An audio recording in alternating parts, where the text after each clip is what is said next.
someday. Hello, everybody. Happy Saturday, everybody. Today is the last day of July. Holy cow, the 31st. Today we're going to be doing block number 12. Y'all, this is the last block that makes up the body of this quilt top. Today I'm going to be doing a free motion stitch with this raw edge applique. And then, because we haven't done this yet, I'm going to pick a decorative stitch and just add a little bit of embellishments to this block. Hello, everybody. Hold on one second.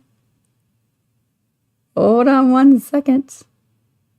Ooh, is it somebody's birthday? There we go. Hopefully that starts moving. For some reason, it's not. Free motion stitch, decorative stitch today. And then, as we finish up block number 12, y'all, I have pulled off the wall behind me a row of sashing. We're going to sew that together. And then we're going to assemble one of the main rows. So the sashing with the blocks. We're going to put together one of those rows. So we might be here a little while. I'm going to try to go through it pretty quick, but we might be here a little while. And I will probably repeat this towards the end of the video too for those who come in after we've begun. Today's going to be the last day. Y'all, this makes day 12 of going live every single day during this series.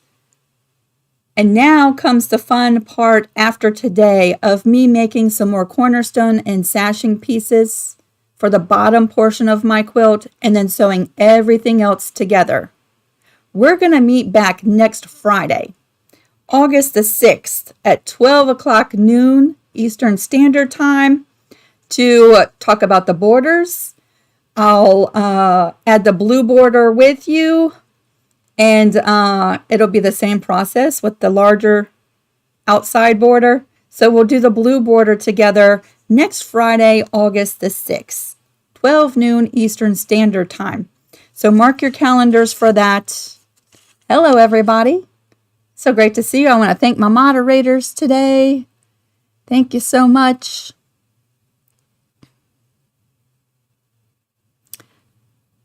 Y'all, before we begin today,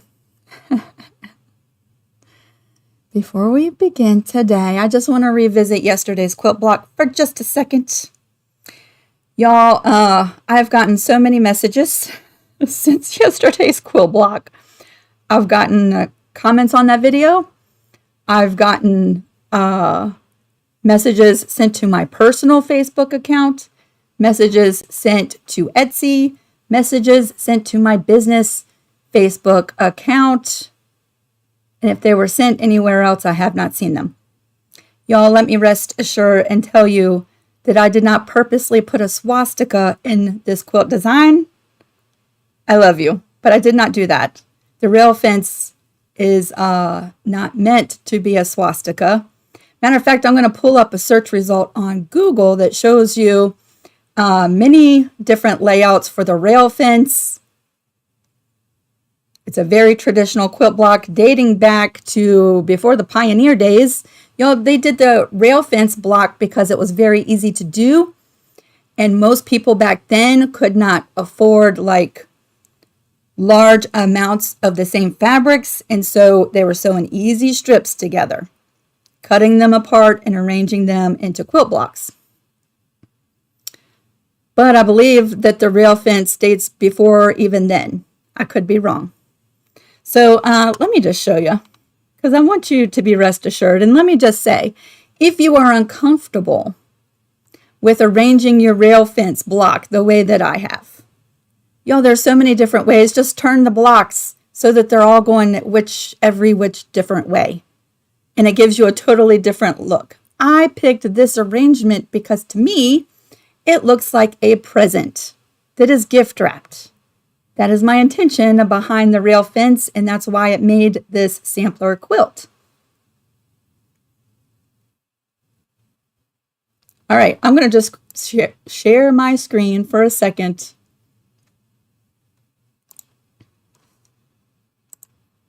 Here's the rail fence Google search, y'all. I wanted to pull this up because I wanted to give you some ideas that if you wanted to use this block and arrange it in a different way, you would get a totally different look. So you could still use the same block, however, turn your blocks in a different way. If you look at the row on the very top, the yellow, blue, red, and green block, they've turned those pieces every which different way. They even added a fourth piece to their strips. See that? Same with the brown and orange and yellow block right next to it. If you scroll down a little bit, you see some that are arranged just the same way that we did in this quilt. And if you turn them in different directions, you get different patterns, you get different quilt results. But you see, I did not invent this quilt block. Here's one, here's a video on it. It looks much like the one we did yesterday, only they only used 2 colors. See that? So if you are uncomfortable arranging your quilt block the way we did, turn your blocks, much like this pastel one that I'm hovering over top of. Arrange your blocks a little bit differently. Okay? See that? I certainly did not invent this particular quilt block, but it is a very traditional quilt block. All right, now we're ready to start for today. I'm going to switch you over to the cutting mat. I have all my pieces already pre-cut, and y'all, again, for this block, I just traced them myself and cut them out. Heat and ball light on the back. We have a pretty star. We have 3 different trees, just like that. Y'all, you can use the same fabric for all 3 trees. I picked a lighter one for this middle tree and a little bit of a darker fabric for the trees on both sides.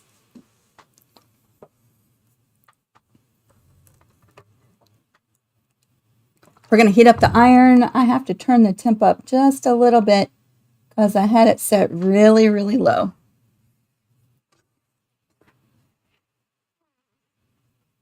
And that's going to take a second for that to heat up. I guess I could start taking all this paper off the back.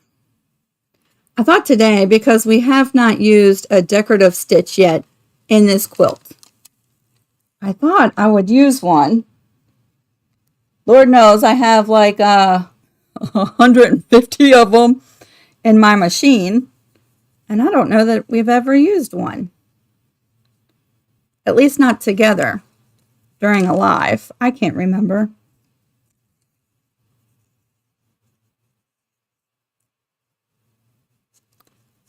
Dari, your YouTube is playing on the TV.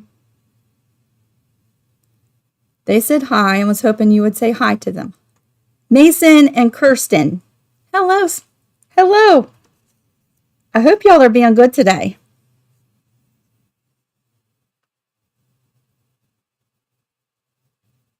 Hello. I've heard so much about you. Ooh, Tommy said thread painting the star. Guess what? I am doing a free motion stitch. Let's put the star like that. There we go. I am doing a free motion stitch. And so, yeah, why not? Let's thread paint the star. Just, I'll have to remember. Sylvia said, Lisa, I need to go fabric shopping with you. Beautiful fabrics. Oh, Sylvia, I don't know if you were here when I shared the quilt shop where I got these from. The quilt shop in Vermont. I think it was the first or second video I shared where I got them. I'm glad they were excited. That's awesome. Celeste, that's an awesome idea. Put a bow right on that block. Yes. I might actually go back and do that. Y'all are so welcome. I'm so glad you've enjoyed this series. I'm just scrolling through to see if I've missed anything as my iron heats up. I think she's ready. We're going to move this block right on over. We're not really layering these pieces. There's a little space between them, so I'm just going to pick a place and try to center this the best that I can just by eyeballing it, but there's meant to be some space to separate these trees.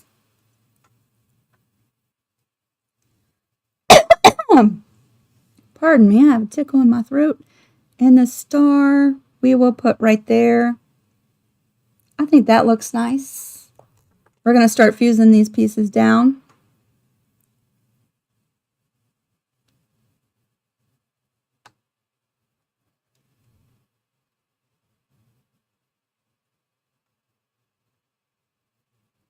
Thank y'all so much. Thank you so much.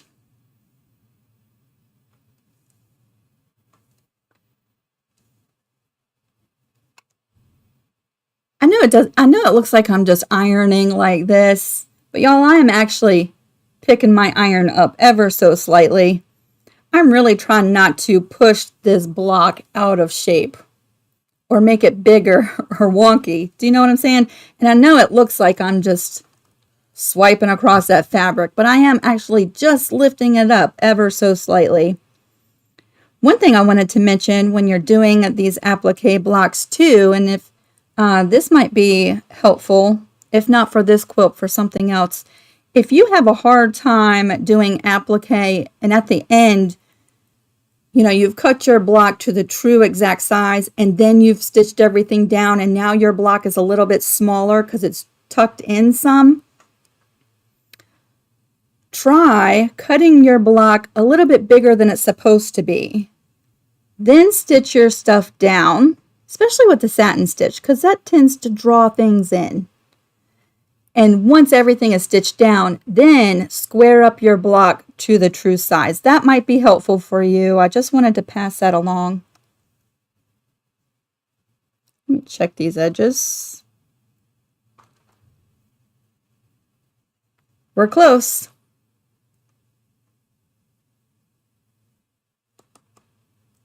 All right, we're going to let that cool off for a second. So let me tell you what I've done with my sewing machine to get ready for today. I've put on the free motion foot. I've lowered my feed dogs. I have a light thread of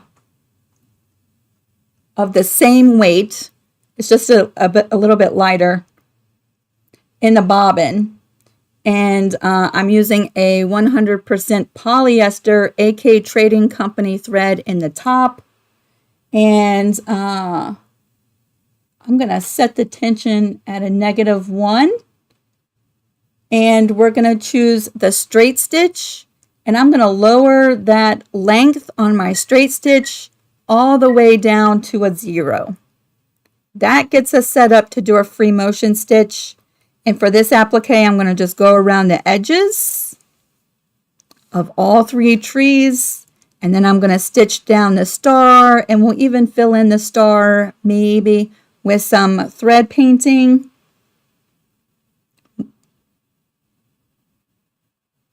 Will a straight stitch hold the star with heat and bond light? Yes, ma'am. Now, you know, doing the straight stitch, we talked about this the other day. I try to stay a little bit away from the raw edge. So you might have some fraying if you do a straight stitch to stitch this stuff down. That's very possible, even using the heat and bond light. So you might get some fraying, but the straight stitch will most definitely hold your piece in place. Okay, y'all, we're going to switch on over to the sewing machine. There we go. We're bringing this over. You notice I don't have any interfacing on the back. And I did want to show you the salvage edge. I totally forgot of this fabric because I haven't used that before. I also haven't used this fabric right in the middle for that tree, but it did not have a salvage edge that I could share with you. This background fabric is actually by Moda. And I don't know if this number is helpful or not, but it's 9466, stock number. Isn't that gorgeous? It's so pretty. It looks very vintage to me. We're going to pick a place and we're going to start. And I'll stitch down the raw edge and then just jump over tree to tree. And then we will hit the star up at the top.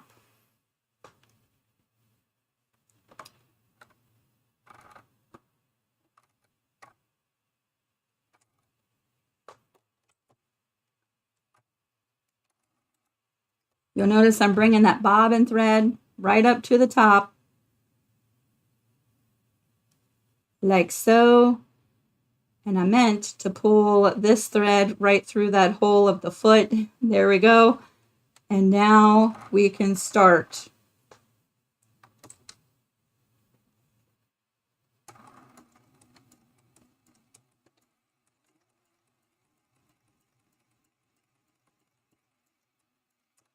Now you'll notice, maybe you can see that pretty well, that I've chosen to use a light color for the edge of my trees. You could certainly pick a thread that's going to blend in and sort of camouflage in that fabric, or you can pick a thread like I did on this darker tree. It will be more visible. On this tree, it's going to kind of blend in, okay?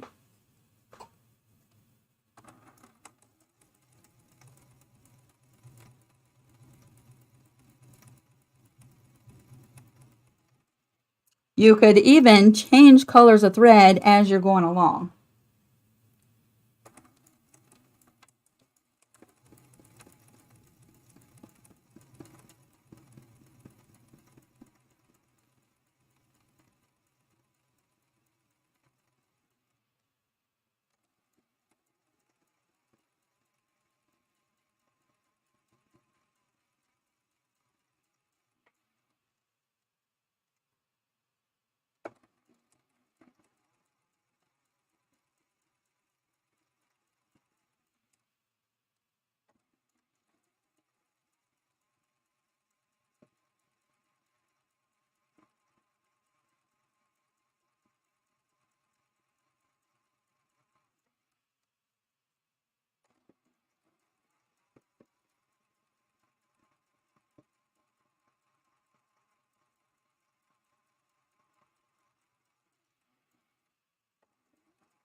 All right, we're going to come right back to where we started.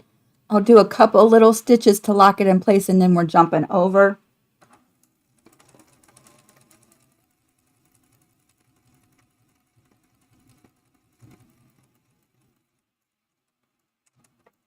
Ooh, it did not like stitching in the same place.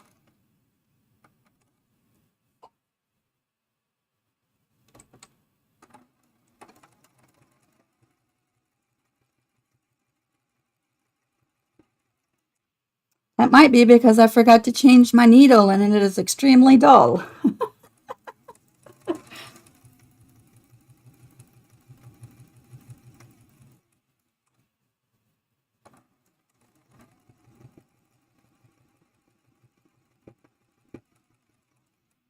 I said I was going to do that like a day or so ago.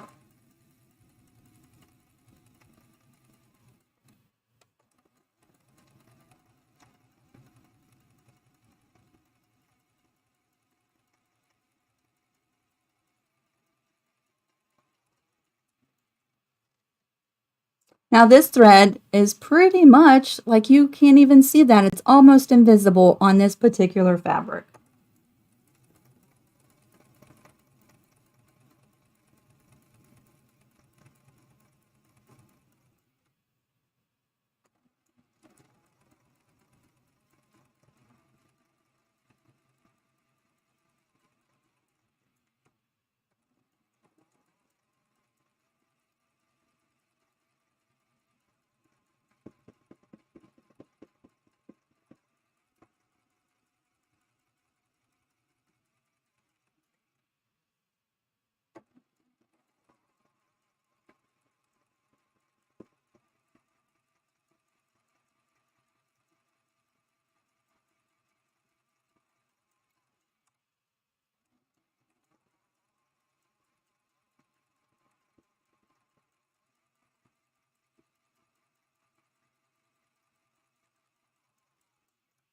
Right there's where we started.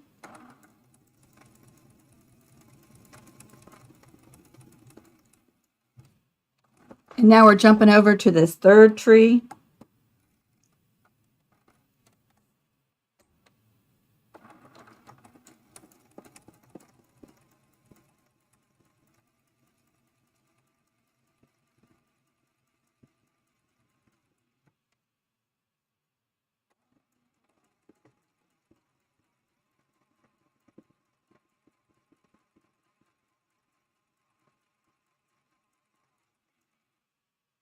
Of course, I want you to keep in mind that if you're not here, if you're not at a level where you feel comfortable enough to do this free motion stitch, y'all, the satin stitch would look amazing on this block. A zigzag stitch would work nicely. The blanket stitch, you know, I'm a huge fan of that one. That's one of my favorites. Just know that they're going to take a little bit longer. So if you're someone who enjoys sitting at your machine and doing work like that, you're going to love it. But you certainly do not have to use the free motion stitch.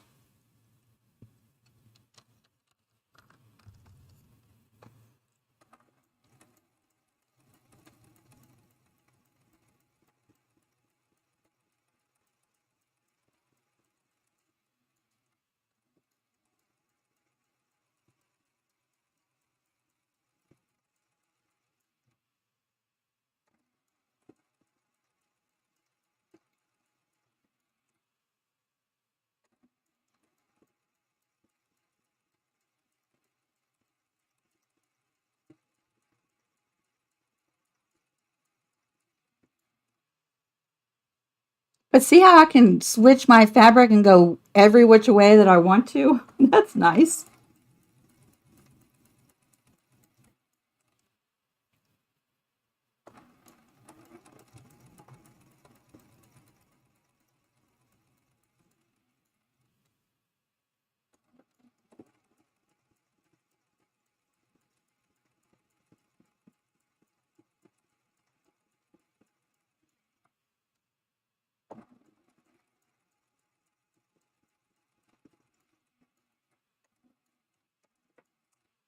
All right, so we have our three trees stitched down. Now I'm going to jump all the way over to the star.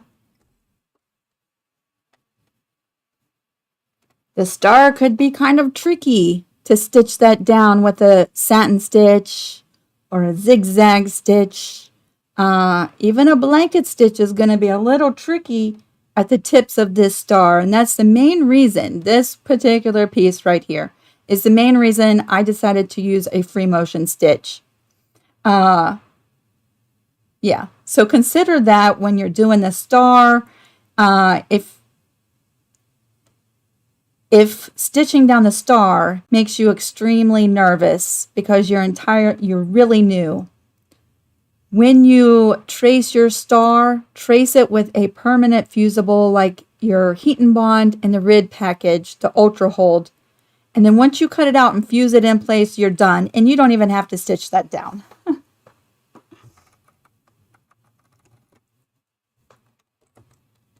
going to first start by going right along the edge all the way around.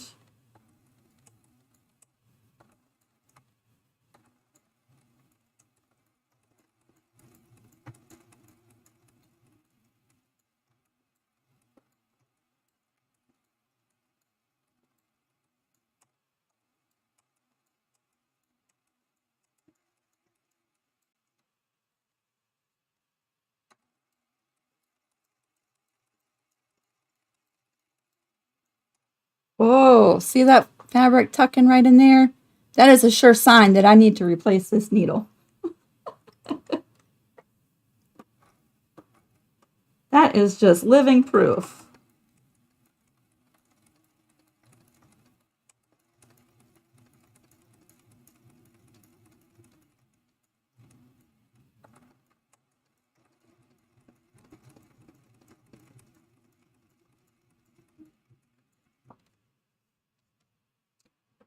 I don't know if you can see. Oh, there we go with the light. Maybe you can see those stitches. They're not exactly beautiful, but they're going to do the job. And if you step away, 2 steps away from the block, it's all going to look pretty.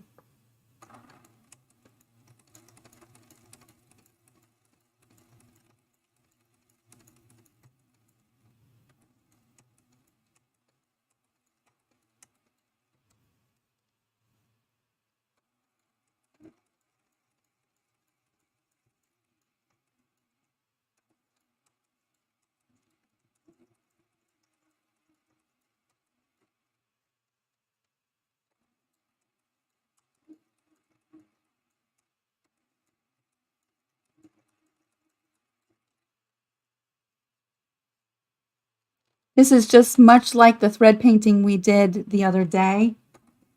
If you're on Patreon in the class we did. Whoa. All right, that's all I'm going to do. Can you see that? It has tucked that fabric right down inside that needle plate. We're going to switch out this needle before we do anything else with this block, because it's not wanting to cooperate today.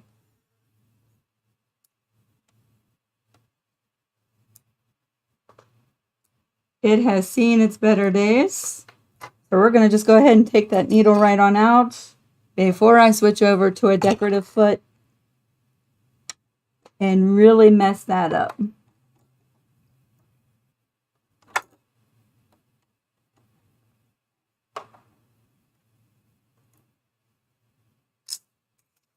Let's see, I'm going to be putting in an 8012 Smith's Universal needle. That's my standard go-to needle. Let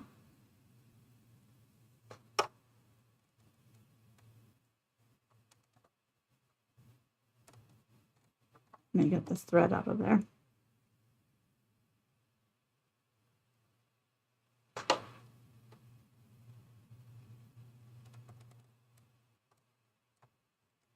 I have my foot off of the foot pedal. We don't want to accidentally poke a hole in our fingers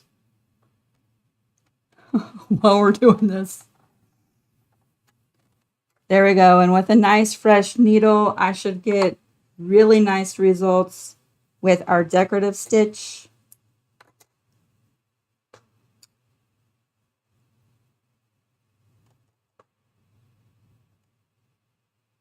Flip you on over. There you go. Now I am going to switch you back because I want to kind of just draw a little demonstration of the stitch I'm going to use before we stitch it out. And we are going to cut these jump stitches on both the front and the back before we accidentally stitch over them. So here's a jump stitch. Here's a jump stitch.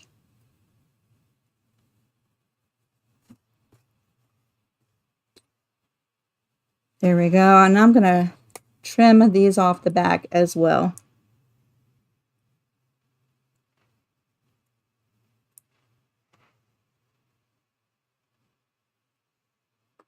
There we go.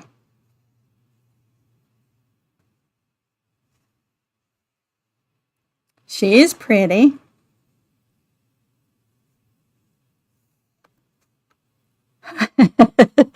Dari, sometimes I have no choice but to be true and authentic, because when you're live and something messes up, it's not like you can edit that part out. Or I could just turn off the video and say, come back in 5 minutes. Right? Hazel, my thread, I have a love-hate relationship. Like, I love this machine. I have a love-hate relationship with the that base plate sticking up as high as it does. And I have a love-hate relationship with my threader, because sometimes it works and sometimes it doesn't. So if I'm using a needle that's pretty easily just thread, sometimes for me it's just faster just for me to do it myself.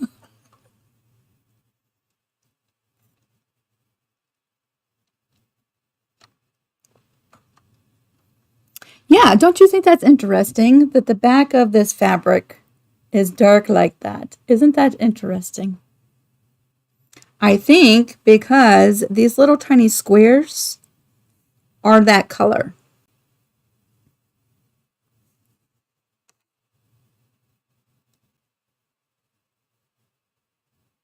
Can you do free motion without that presser foot? Will it work? It will work.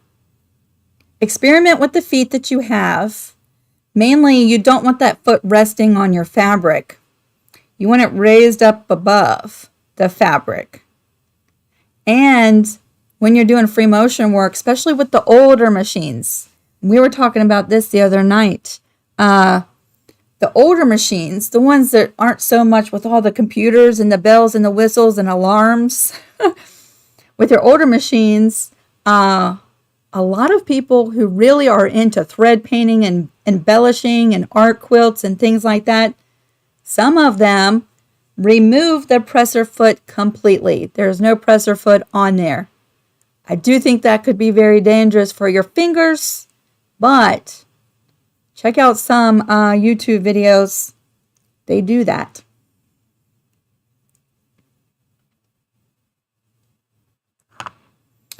All right, so let me show you. I have this one decorative stitch in my machine that kind of looks like some garland. Let me show you what it looks like before we stitch it out.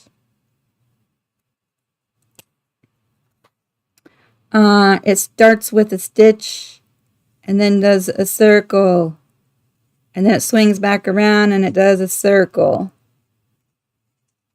like this. It does not fill in that circle. The circle is hollow, but that's the stitch, and that's the one I'm going to use. Whoops, there we go. I'm going to do that just a couple times right through these darker green trees. I'm not going to do it in this one because if you can see, that thread just blends right on there, and I think that would be a huge waste of time unless I wanted to switch to a really darker thread and then you would see it, but we're not going to do that.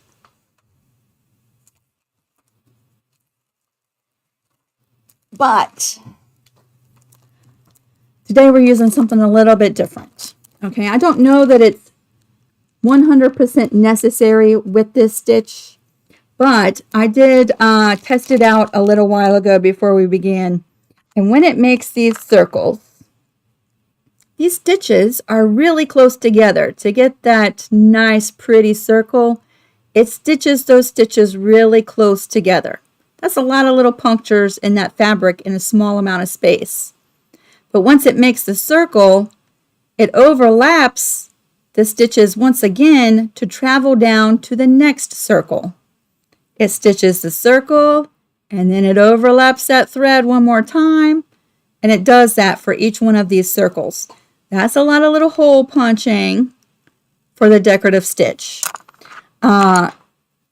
So what I'm going to do, instead of a tearaway stabilizer, today I'm going to use a cutaway. I really want this to stay in these stitches. Once we're done, I will trim away the stabilizer, but we're going to leave a small amount behind this stitch. This, y'all, is made by the same company that I shared my tearaway. It's HBI products. It is sort of a medium weight cutaway stabilizer, and I'm only using one sheet. It's not a really dense, thick stitch like a satin stitch. So I'm just going to use one sheet. And it's just going to help those stitches lay nice and pretty. And we're just going to do a couple lines in the dark trees. I thought that little embellishment would be pretty. You, of course, don't have to. It's totally optional. You could do all kinds of stuff in there.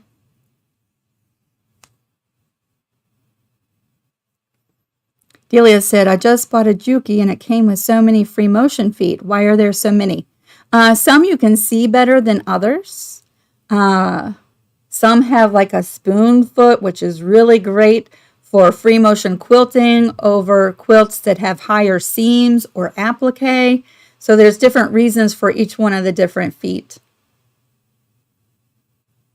Okay, I have my stabilizer underneath of my piece. We're going to come in, and just to finish up this block, I need to take this foot off. Let's not forget to do that.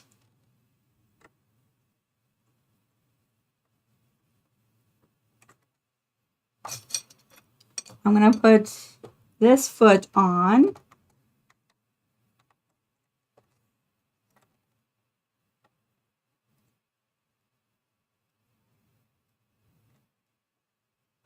So if you're like me at all, you have several different decorative stitches in your machine, and you tend to just forget about them. I mean, they're there. I see them every day, but I always forget to use those. And I also don't want to forget that I lowered my feed dogs. So I'm going to switch the switch back on over so that they will pop up. And for my Juki, to set this decorative stitch, I have to push the 1, 2, 3 button. Can you see that? There we go. The 1, 2, or 3 button. I have to scroll over to this little viney looking button. And then I have to pick stitch number 26. When I do, that stitch pops up on the screen. You'll see exactly what it's going to look like. This stitch, you can adjust the length of it, and it'll adjust the size of your circles. We're going to bring the size down a little bit.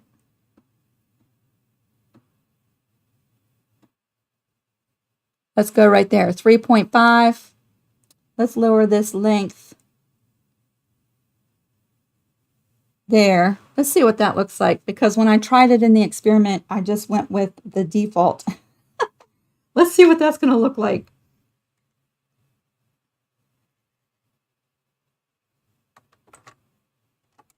I'm setting my top tension back to auto,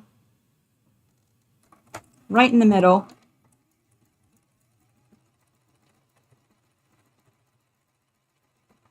Oh yeah, so it actually goes around that circle 2 times.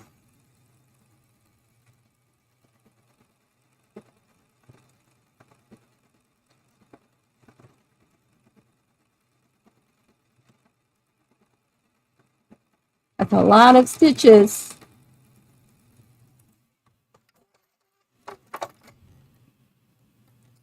So that's what it's going to look like right there. And I'm just going to do a couple in each of the smaller trees.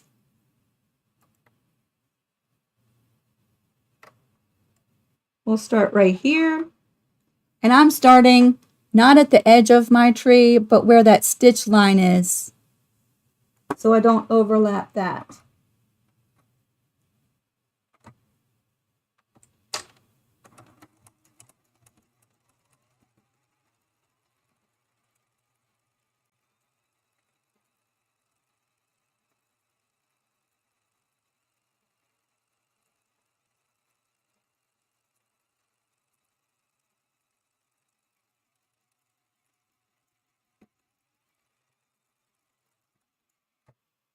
Although it did overlap the second one, see that? So there's one garland. I'm going to come down here and do one right there. We might actually end up doing 3.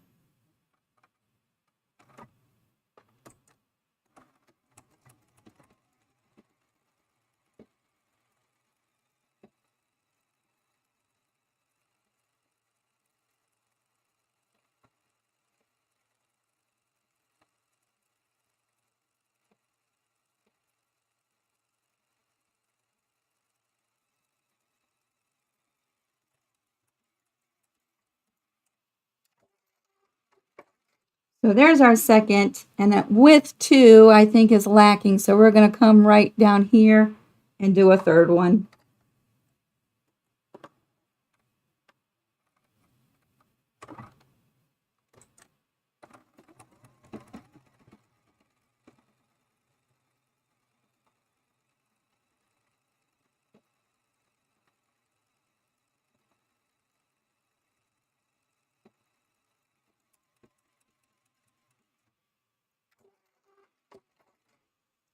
There, just a tiny little bit of embellishment.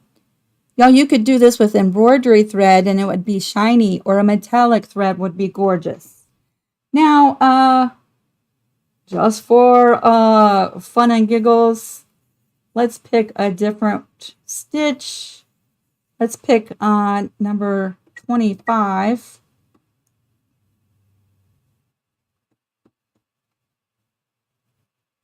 Number 25, let's take a look and see what that's going to look like.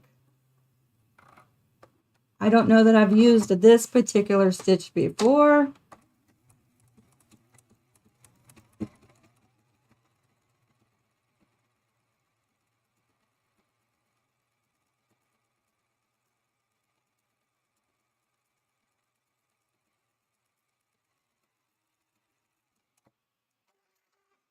Gonna be a surprise. Oh, isn't that pretty? So this tree has a little bit of a different garland on it. Yes, 25 at 3.5 set as the width. We're gonna do this 2 more times.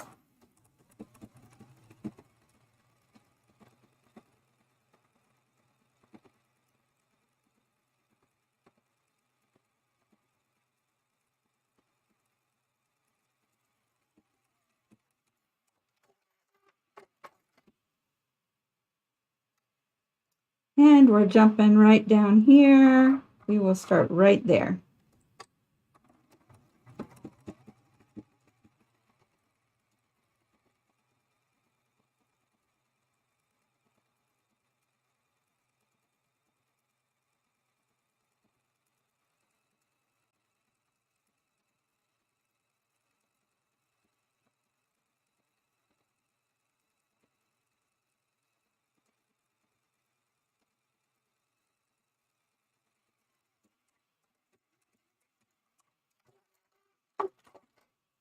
There, we get to have some fun with the decorative stitches today. Isn't that fun? Yeah, I like that a lot. So with this cutaway, Wanda said it makes me want to go play with my embroidery machine, right?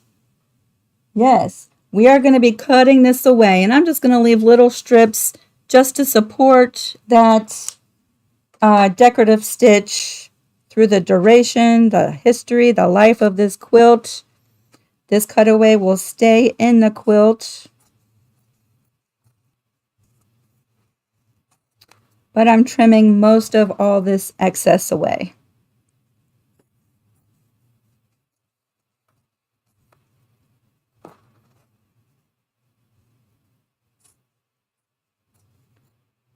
Like that.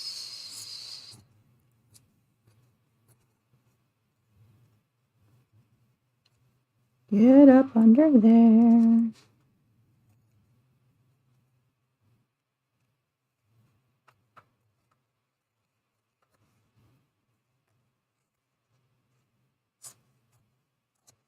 Yes, do y'all have any exciting plans for this weekend? I am quilting again today. I have a Zoom appointment at 2:30. And then I'm quilting. But tomorrow, y'all, I'm not working. I don't even plan on coming in this studio at all tomorrow. That'll be the first time in 2.5 weeks, I think. You'll see I'm just leaving a little bit of extra beyond that stitch.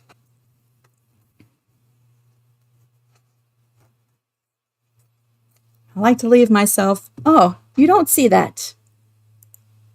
Darn it, Lisa. There we go.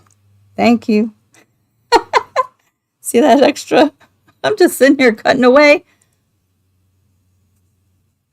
I'm just cutting away. I like to leave myself these great big pieces because I don't throw this away, y'all. And I was just cutting, and you could not see.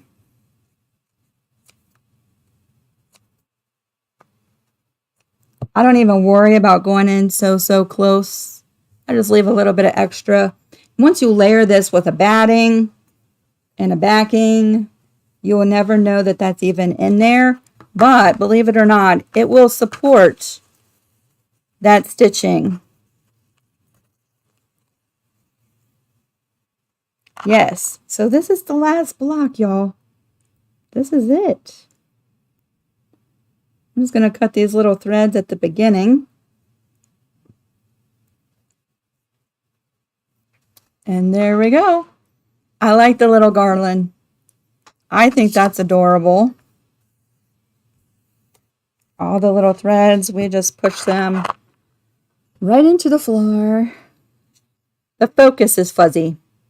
Now, Wanda, you might want to exit the video and come back.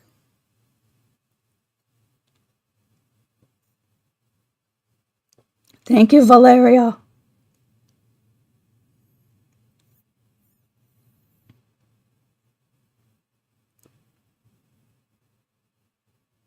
Vicky, you're driving to New York this afternoon. You are. Is it for a fun reason? Hopefully it's a fun reason. Do you think you'll be hosting a Zoom this evening? I'll let people know either way, yes or no. My shirt says, she loves me more. She loves me more. It's a sewing machine and a coffee cup arguing back and forth.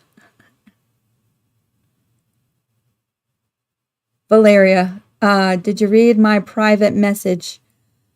To be really honest, I've had so many private messages since yesterday.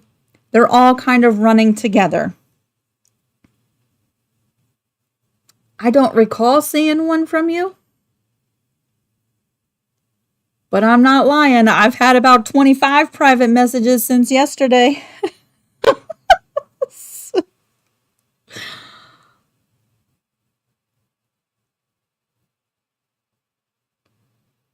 Yeah, that's pretty. That's pretty, isn't it? I think this is going to look gorgeous in this quilt. I really do. And let me just put this in my stash for scraps. And let me grab this, y'all, because this is our last block. It's in the messenger. Oh, about you leaving during the thread painting? I did see that. I think I answered you back. I'm not sure. I don't know, Valeria. The last 2 days, I'm going to tell you, the last 2 days have been nutsos. It has been crazy, y'all, and it's just me. I don't have any employees that work for me. I don't have a secretary. I don't have a virtual assistant. I can get Harlan in here to help me out every once in a while when I have a technical issue. But he doesn't come in and answer stuff on emails and y'all, sometimes it's a lot to keep up with. So if I have not seen it, Valeria, I promise I'll go back and I'll look.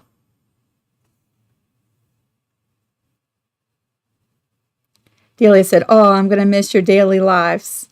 Well, next Friday, in case y'all came in after we started, next Friday, I think it's the 6th of August, 12 noon Eastern Standard Time, we're going to put borders on this quilt. So make sure you set your reminders for that.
How's that, y'all?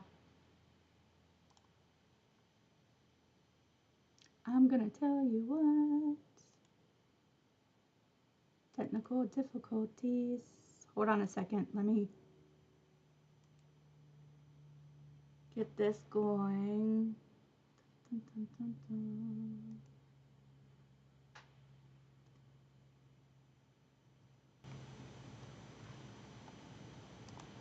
Okay, can you hear me now?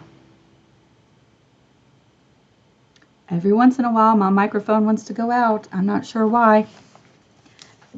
I have it set up again, but guess what? That means you're going to hear my sewing machine. You're going to hear how loud it actually is. It's not that loud, but you're going to hear it. I don't know what you missed, what you heard and what you didn't. We're going to be sewing the sashing and the main body row with your blocks. And the layout is on this page. We're going to be using a 1/4 inch seam allowance. Again, I'm going to turn mine to a scant 1/4 inch. Okay, and this is how we are assembling the sashing and the main rows with the blocks. I'm going to tell you, it's Saturday. It's supposed to be an easy day. All right, so you see I have a stack with my cornerstones, a stack with my sashing. I just pulled one of these rows right off the wall and we're going to put them together. So what I really want to focus on and try my hardest, I mean, I imagine that some places are not going to be exactly perfect, but I'm going to try to get these seams matching here and matching there.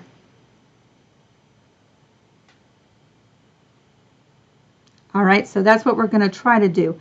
It might be helpful for you to throw a couple pins in there. It might be helpful for you to glue baste each one of these pieces before you sew your seams. I'm just going to carry them over there and you'll see, like this seam is nested, but when I press this cornerstone, I just pressed it, and so the seams are not pressed towards this middle piece. These seams both go in the same direction. I'm going to try to manipulate that like that at the sewing machine. We'll see how that goes. Yeah, pins can be really helpful. I might have to reset up my microphone when we switch over to the sewing machine. So please be patient with me.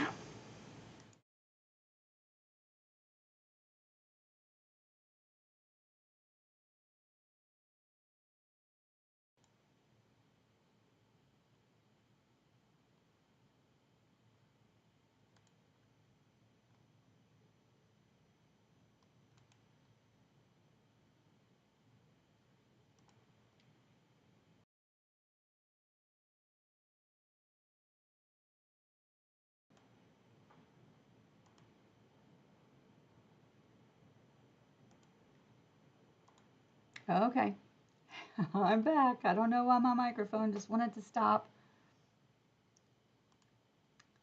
Let me get these settings correct once again. Okay, so y'all are probably going to hear my sewing machine now. I want to switch this foot one more time today. I'm going to put on my standard pressing foot.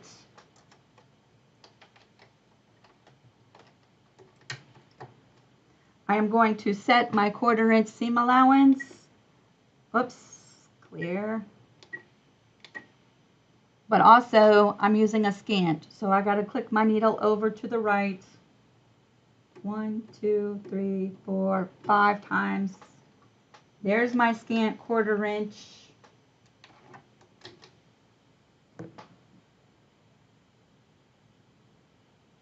Sunny said the sound of the sewing machine is good by her. Okay, good. Got it. All right. So here's my cornerstone. I'm trying really hard to get these seams lined up. I'm going to try.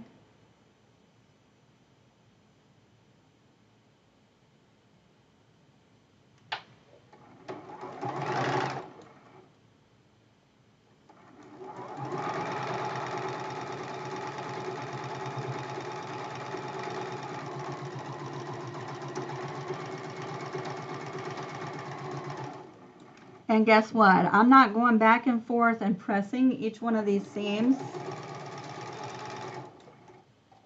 I'm going to sew that one on first.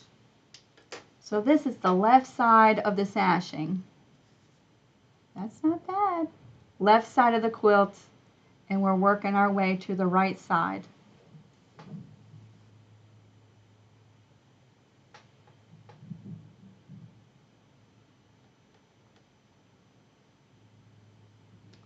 Again, if you find it helpful, just throw yourself a little pin in there, like that. You could even do another one right down here.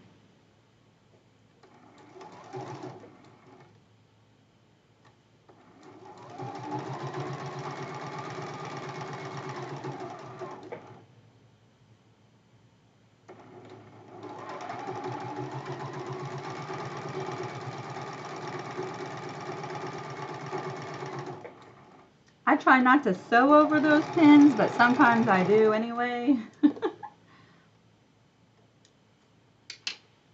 We just put a new needle in there, and I'm going to try to prolong the life of that needle as much as possible. So there's our second cornerstone, and I'm just flipping this over and adding the new pieces as we go along.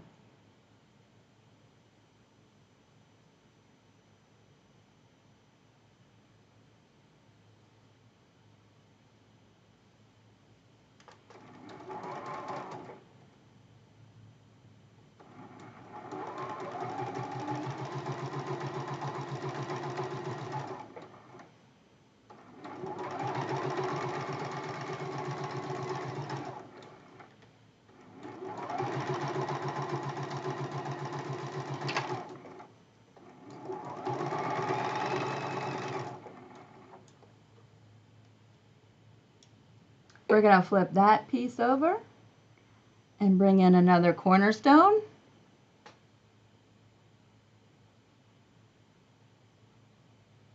Kathy, I don't know that any sewing, now I could be wrong, I don't know of any sewing machine that alerts you when you need to change your needle in your machine.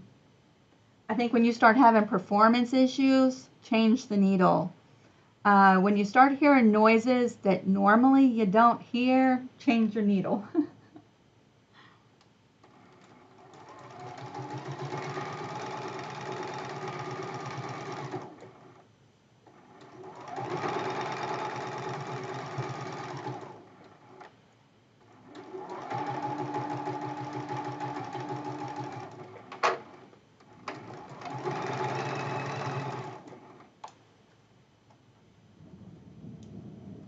All right, we're going to flip that over and bring in one of our long pieces.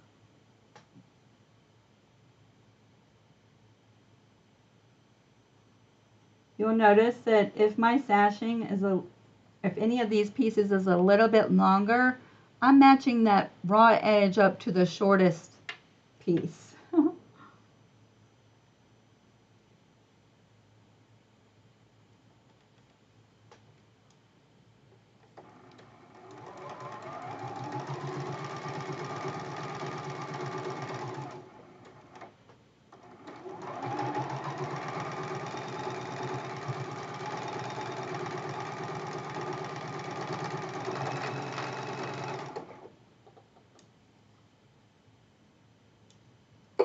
And we have one more cornerstone piece to add.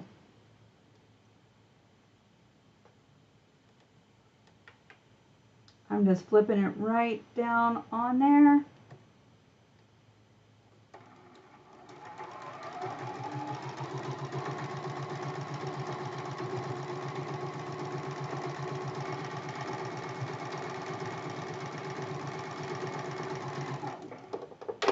And that is one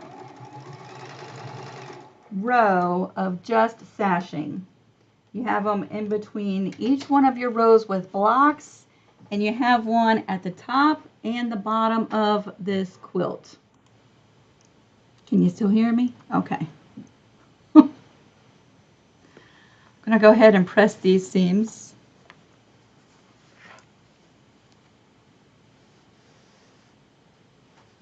By all means, Oop, we got to heat you up because you went to sleep. If you want to press those open, you can do that. I'm just flipping mine over to one side.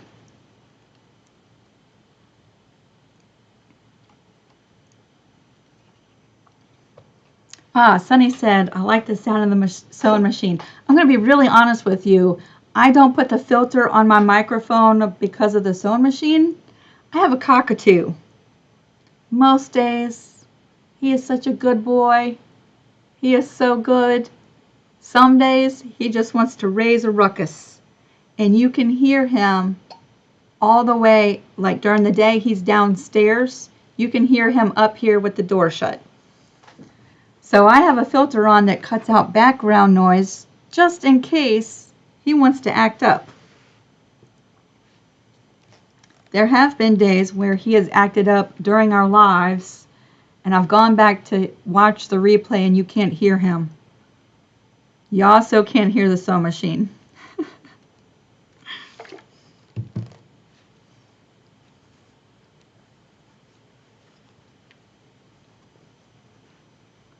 He is quite loud.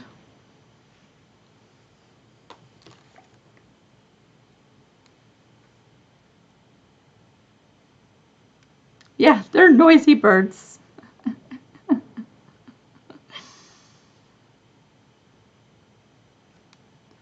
You're so welcome. You're so welcome.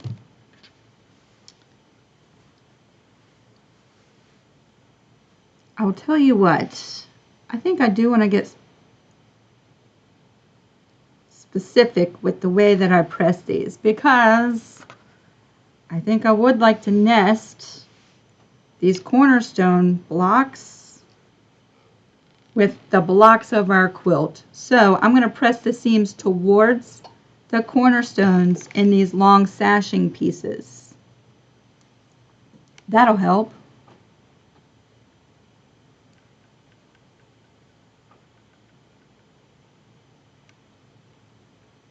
Have you taught him to talk? He says, Mom, Mama. He laughs at jokes, which is really kind of strange. He'll laugh if you're just having a conversation. He will laugh at appropriate times, which is kind of weird. He says Poppy. He says hello. He's not as vocal. Like, I don't think umbrella cockatoos are as vocal as like some of your conures and what is it? The gray African grays. Those, they are very vocal and have like big vocabularies. My bird is not quite like that. He says a few simple words. He laughs and stuff like that.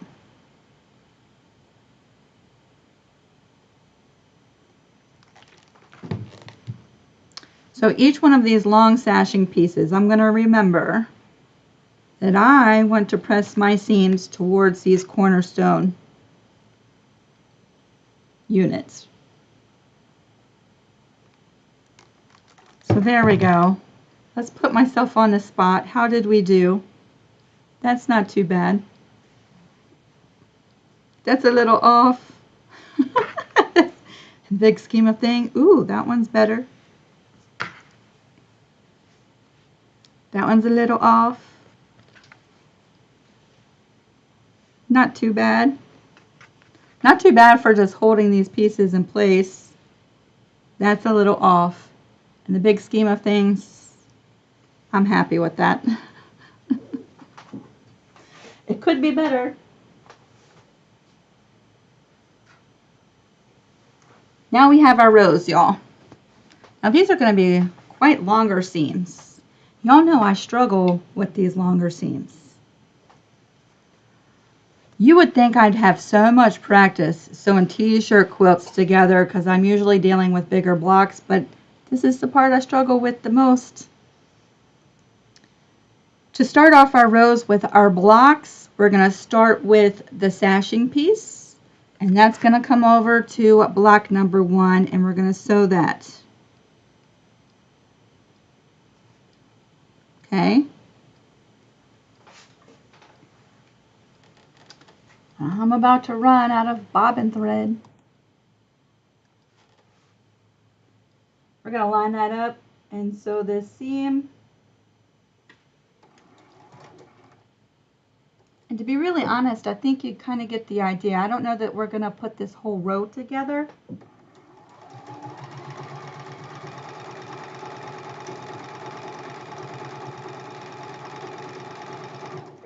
Because I really would like to slow down and really take my time.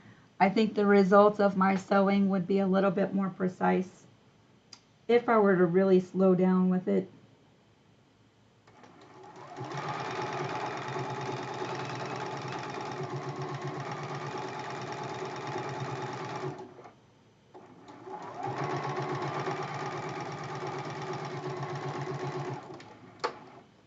So just like we did before, I'm staying right here at the sewing machine. And we are starting with the left side of our quilt, right there with our sashing piece. Then we skip over and we add a sashing piece between the 2 blocks, right? I'm going to add this one and then show you how I plan on pressing these seams.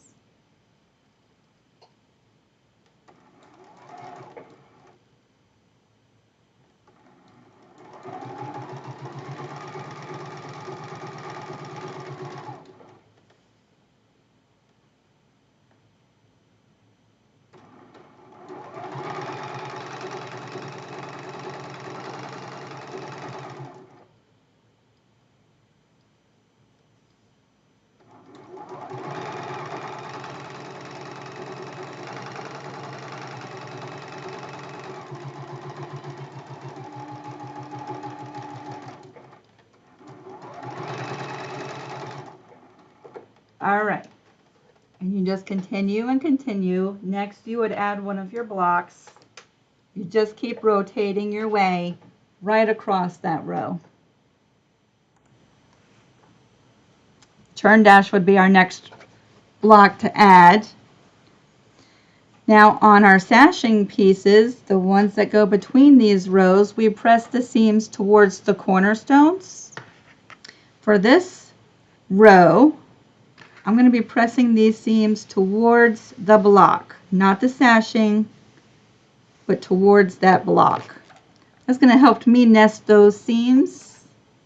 Of course, if you want to press these seams open, please do that.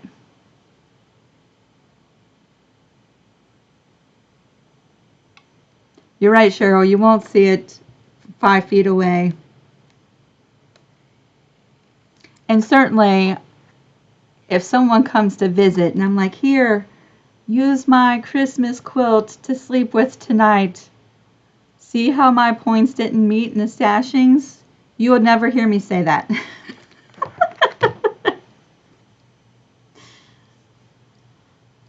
Now I'm going to press this seam right on over towards that block.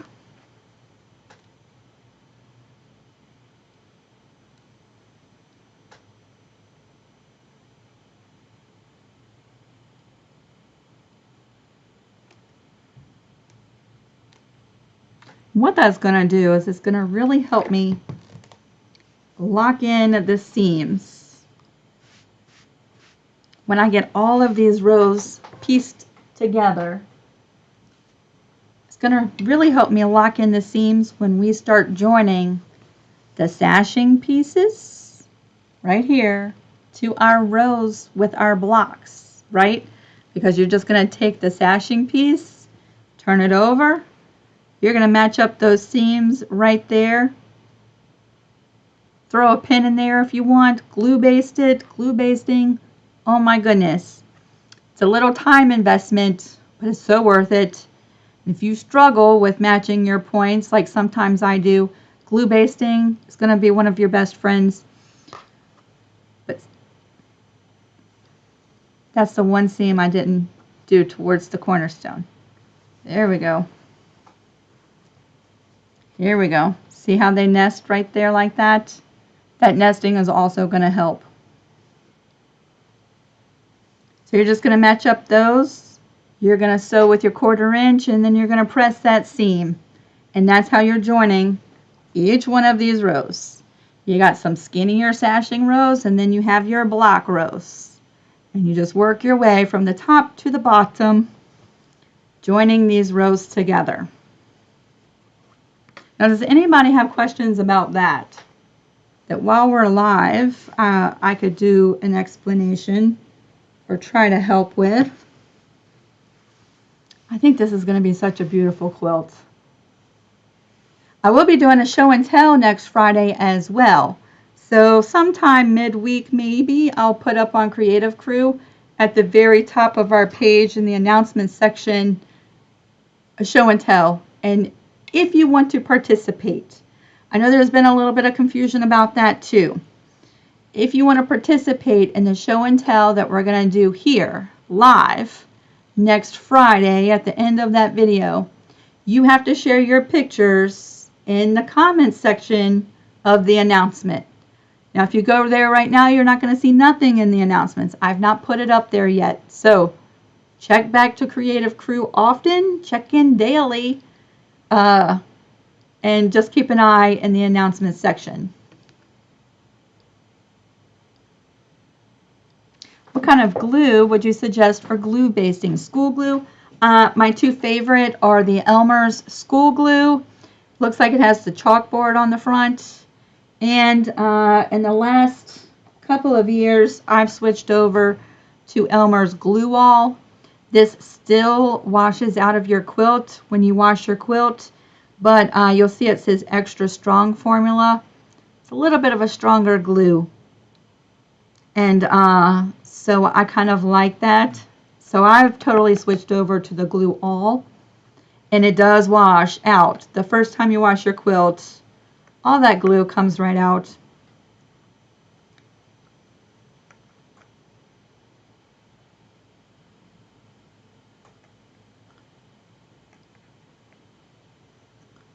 Thank you, Wanda. Thank y'all, everybody. Thank you so much. Yeah, so if you're making this quilt, we have some sewing to do, right? Sewing for our sashing rows, sewing for our block rows.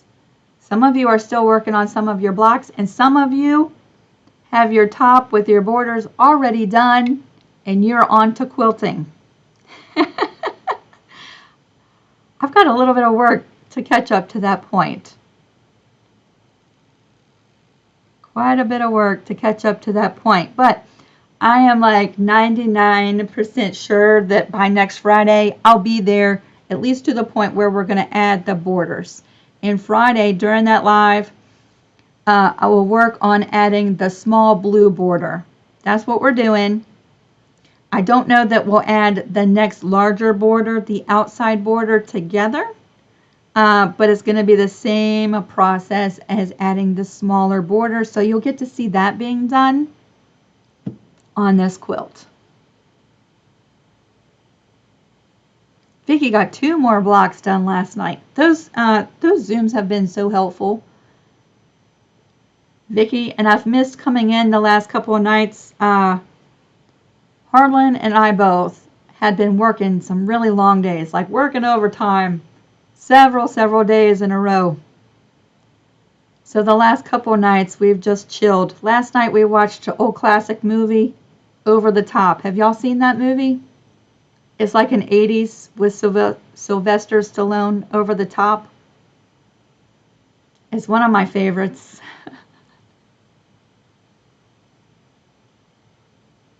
Yolanda, this is your first time following along in a quilt along with me. I'm so glad you enjoyed it. Patricia, I do think we're going to talk about some quilting ideas. You know, I've kind of hit and missed talking about that as we've gone along. There's so much you could do with this quilt, and I really think it's going to come down to a couple things, right? Just taking a look at these blocks. This quilt top, I do believe, lends perfectly for quilt as you go. So if you're considering that, I think that would be awesome. An awesome way to put this quilt together. I'm not your person to show you how to do that, but there's lots of resources out there that will show you that process. I think because of my time restrictions and the way my schedule is going, I'm going to do an edge-to-edge pantograph on this quilt, and I'm going to find some Christmas-themed pantograph, like some Christmas decorations or some holly, something Christmassy, and I believe I'm going to do an edge-to-edge pantograph on my quilt. You could do stitch in the ditch with this quilt. Depending on your batting, you might have to go inside these blocks and do some kind of quilting, right? This block lends perfectly to stitch in the ditch. You might want to do some custom quilting, like quilting around the applique and doing some background fills. Wow, there's so much you could do with this quilt. To be really honest, I think I'm just going to go with the edge-to-edge quilting myself.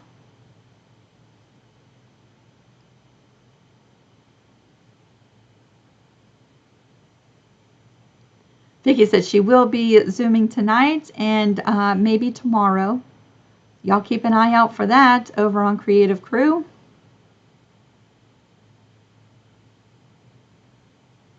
Cheryl, it sounds busy at your house. Saturdays are kind of busy days, aren't they? Ooh, Deevy's moving and getting her sewing room set up will be her first priority. It would be mine too. Apart from kitchen first, then sewing room. A girl's got to eat.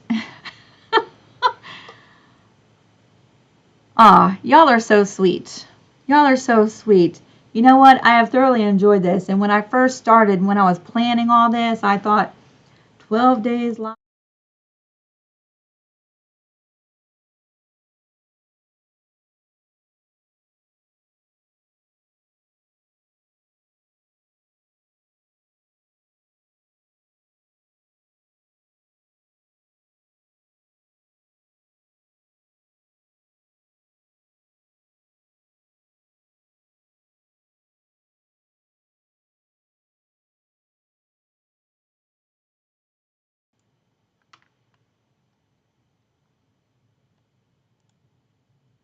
Good glory. Can you hear me now? Every time I switch a screen, I got to add the microphone back in there. I'm so glad this hasn't happened through the duration of going live every single day for 12 days. What I was saying was when we were approaching this quilt along and I was planning everything out and I was like 12 days, Lisa. That's quite a bit of that's quite a few days. But to be really honest, it seems like we just started this yesterday. And here we are on day 12. So that's how fast the 12 days have gone by.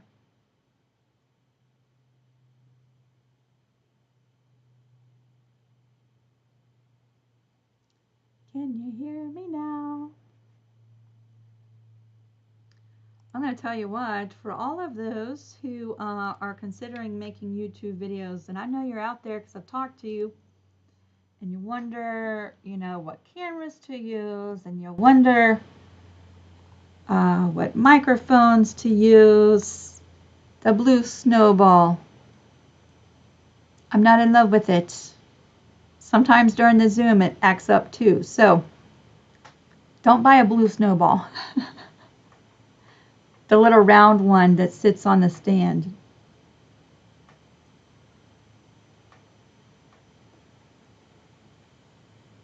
Hello, Sue. And Cypress. Ooh.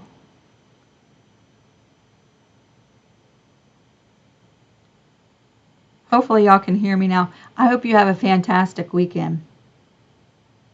For some of you, that means sewing, and that's your most awesome plans. Like, if you could do anything, you would pick sewing, and you would be in your happy zone. Most of the time that is that way for me, but tomorrow I'm not even coming in here. I'll be back in here Monday. But tomorrow I'm not stepping a foot in here. You're welcome.